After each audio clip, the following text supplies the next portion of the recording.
Everybody's going to be here. Welcome back. I am changing the oil on my 5 horsepower chipper shredder.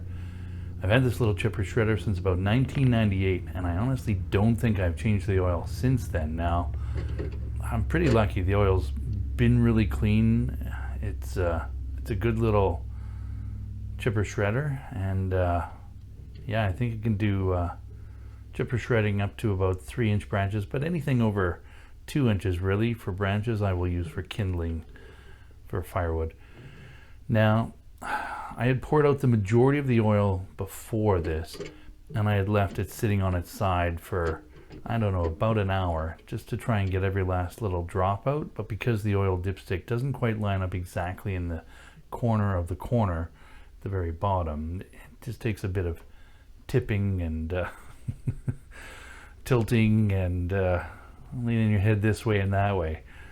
I've seen a number of videos with, I don't know, mason jars, vacuums, drill pumps, just anything that can suck the oil out.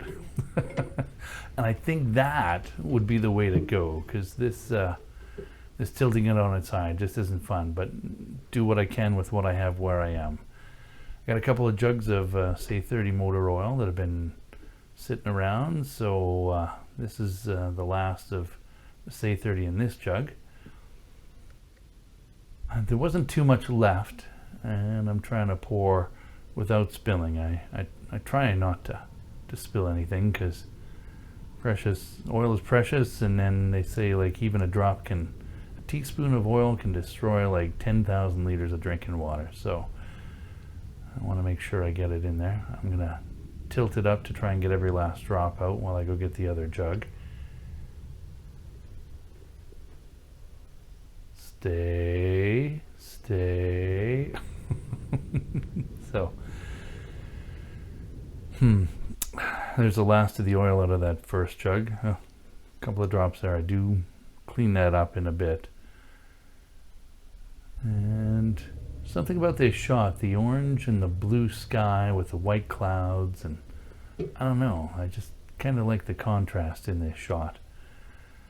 Now, the trouble with pouring in oil by eyeballing it without checking is there's always a risk of too little oil, or in my case, too much oil.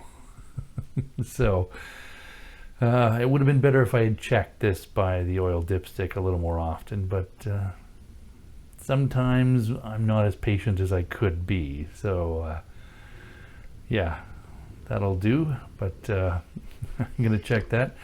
That was a fine wool sock at some time, but I think all the kittens chewed holes in a number of my socks. There was not a sock that was safe in the house, so it was in the rag bag for oil checking. And yeah, I'm a couple millimeters over the full line, but hopefully that won't affect it.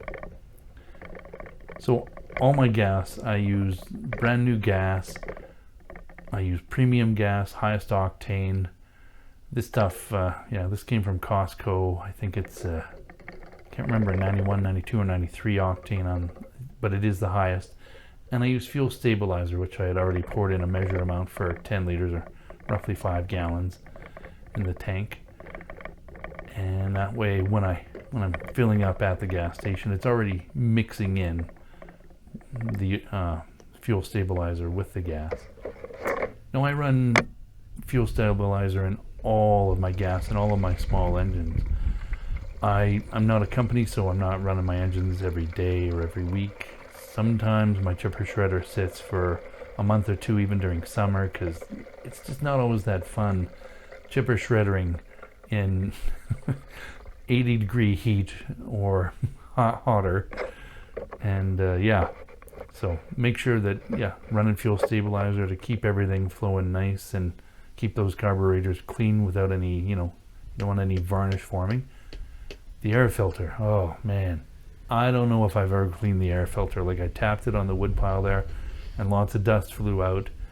And using the compressor here, blowing the air out of the filter. Well, I think you can see here. Oh man, yeah, you might have been able to see that. You might not be able to, but a lot of dust flying out of this filter. I know I need a new one, But right now, money is no object. Well,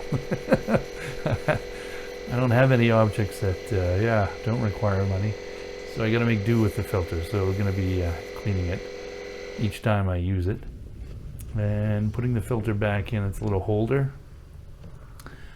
I think I was watching a YouTube video on how to do an oil change on the Briggs & Stratton, and I saw where the oil or the air filter was, and I was like, oh, so that's where it's hidden away, which is partly why I probably haven't cleaned it in so long.